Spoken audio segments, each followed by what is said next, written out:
میں اسے کھڑکی یا دروازے سے چھپ چھپ کر دیکھا کرتی۔ سامنے آنے کی ہمت مجھ میں نہ تھی۔ سچ تو یہ ہے کہ وہ میرے دل میں کھپ چکا تھا۔ اس کی محبت پاش نظروں کا نشہ، دوسری طرف ابا کا خوف اور کم عمری کا عذاب۔ مجھ سے اپنا آپ سنبھالنا مشکل ہو رہا تھا۔ اسے دیکھ کر لگتا تھا کہ جیسے وہ شرارت کرنے والا ہے یا شرارت کر کے آیا ہے۔ میں اسے دور ہی رہنے کی کوشش کرتی، مگر وہ مجھ سے ذو معنی بات کرنے کا کوئی موقع ہاتھ سے نہ جانے دیتا۔ میں پریشان تھی، اگر بابا نے اس کی بے باکی دیکھ لی تو کیا ہوگا، میں سوچ کر کانپ جاتی۔ اس نے مجھے عجیب صورتحال سے دوچار کر رکھا تھا۔ میرا نام مریم ہے۔ میں نے کسی دانشور کا قول پڑھا تھا کہ پتہ نہیں لوگ بیٹیوں کے نام مریم، زینب کیوں رکھ دیتے ہیں۔ بڑے ناموں کے ساتھ دکھ بھی بڑے ہی وابستہ ہوتے ہیں۔ اتنے بڑے نام غم کی صورت میں کچھ نہ کچھ خراج تو وصول کرتے ہی ہیں۔ جی ہاں، میرا نام مریم ہے۔ ہم 2 بہنیں اور 1 بھائی ہے۔ میرے بابا کا چھوٹا سا ہوٹل تھا۔ اچھی گزر بسر ہو رہی تھی۔ دن کچھ بچپن کچھ جوانی کے تھے۔ زندگی مزے میں تھی۔ فاطمہ جو کہ میری چھوٹی بہن ہے، مجھے اس کو ستانے میں بڑا مزہ آتا تھا۔ سلاتیں سنانے کو ملتی تھی۔ علی بھیا کی چیزیں چھپا کر ان کی چیخیں سننا، بس مزے ہی مزے تھے۔ میرے چچا کی فیملی بھی ہمارے ساتھ ہی رہائش پذیر تھی۔ میرے چچا شہباز کے 2 بیٹے طلحہ اور بلال، ہم سب اسکول اور کالجز میں تھے۔ امی بابا سے اکثر کہا کرتی تھی کہ اب ہم علیحدہ ہو جائیں تو اچھا ہے، ہمارے بچے جوان ہو رہے ہیں، ہمیں درمیان سے دیوار کھینچ لینی چاہیے۔ بیٹیوں والا گھر ہے، اگر کوئی غلطی ہو گئی تو تم معاف نہیں کر پاؤ گے۔ میں تم کو اچھی طرح جانتی ہوں۔ میرے بابا مذاق میں بات اڑا دیتے اور کہتے کہ میرے بچے ایسے نہیں ہیں، مجھے ان پر مکمل اعتماد ہے۔ میں 2nd ایئر کی طالبہ تھی اور بلال یونیورسٹی میں پڑھ رہا تھا۔ ایک دن بدقسمتی سے میں گھر پر اکیلی تھی۔ بلال یونیورسٹی سے واپس آ گیا۔ بلال کو دیکھ کر میرے چہرے کا رنگ اڑ گیا۔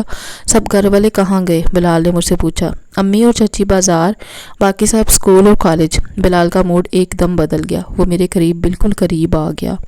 میں اس سے دور ہونا چاہتی تھی کہ اچانک اس نے میرا بازو پکڑ لیا۔ میں اندر تک لرز گئی۔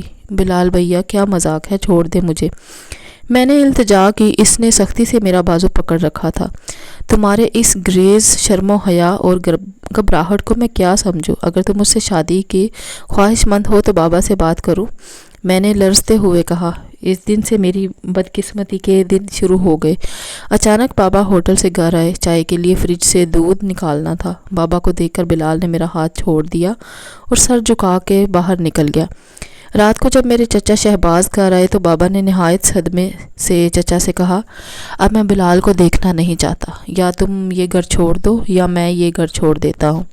بھائی جان، بچوں سے غلطی ہوئی، اتنی بڑی بات نہیں ہے، میں مریم بیٹی کا ہاتھ مانگتا ہوں۔ آج سے مریم میری بہو ہے، بہت جلد میں اس کو بیاہ کر لے جاؤں گا۔ گھر کی بات گھر میں ہی رہنے دو، بات گھر سے نکلی تو بہت بدنامی ہوگی۔ چچا نے بابا سے التجا کی، لیکن میرے ابا نے ان کی ایک نہ سنی اور ہم بہاولپور شفٹ ہو گئے۔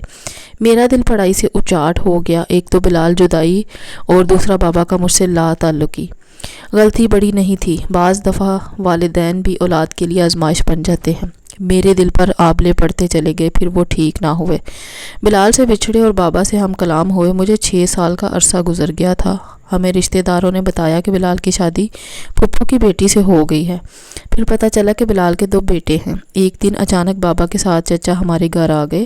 مسجد میں ان کی صلح ہو گئی تھی اور ساتھ ہی میرے بہن فاطمہ اور طلحہ کا نکل بھی طے پا گیا تھا۔ بابا اور چچا خوش گپیوں میں مصروف تھے اور میں حیرت کے سمندر میں غوطے کھا رہی تھی۔ بابا نے میرے اور بلال کے حوالے سے ایسا کیوں نہ سوچا؟ یہ سراسر مجھ سے زیادتی ہے، میں نے دکھ سے سوچا۔ چچا چلے گئے۔ میں 6 سال بعد بابا سے ہم کلام ہوئی۔ میں نے بابا سے کہا، میرے اور بلال کے حوالے سے آپ نے نرمی کیوں نہ دکھائی؟ میں اب یہ صلح نہیں ہونے دوں گی۔ صدمے سے میرا دل پھٹ رہا تھا۔ بابا کو اپنی غلطی کا احساس ہو چکا تھا۔ انہوں نے سر جھکا کر کہا، اب کچھ نہیں ہو سکتا۔ میں نے شہباز کو لوگوں کے سامنے فاطمہ کا رشتہ دیا ہے۔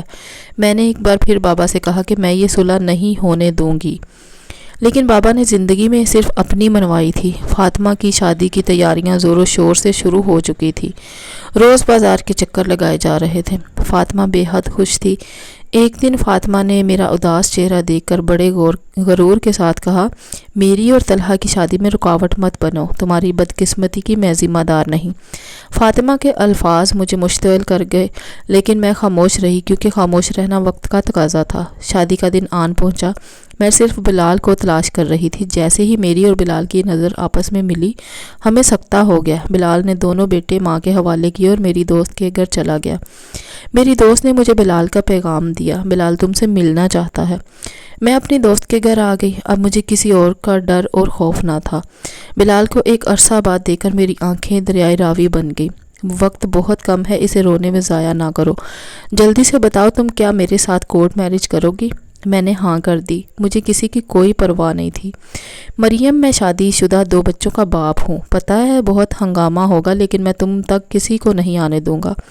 فاطمہ کے پرغرور الفاظ نے میرے اندر آگ لگا رکھی تھی۔ فاطمہ کی شادی کے 2 دن بعد میں نے بلال سے نکاح کر لیا۔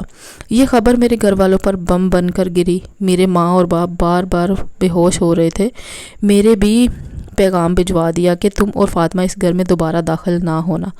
فاطمہ نے کہا میں تو میکے آؤں گی، میرا کیا قصور؟ پر بابا نے کہا طلحہ کا بھائی بلال ہے، اب اس گھر کے دروازے تم پر بند ہیں۔ یہی فاطمہ کی سزا تھی۔ فاطمہ میری چھوٹی بہن نے مجھے بغاوت پر اکسایا۔ میرا چہرہ کھلی کتاب کی مانند ہے۔ تمام کشتیاں جلا کر ساحل تک آنے کی تکلیف میرے چہرے پر رقم ہے۔ میں بابا کے گھر سے بے دخل ہونے کے بعد ایک بار بھی مسکرا نہ سکی۔ بابا کی بیجا ضد نے مجھے بغاوت پر اکسایا۔ والدین کو چاہیے کہ اولاد کو آزمائش میں نہ ڈالیں، ان کی چھوٹی چھوٹی غلطیوں کو نظر انداز کر دیا کریں۔ آخر اولاد بھی انسان ہوتی ہے، اسے انسان کی نظر سے دیکھے۔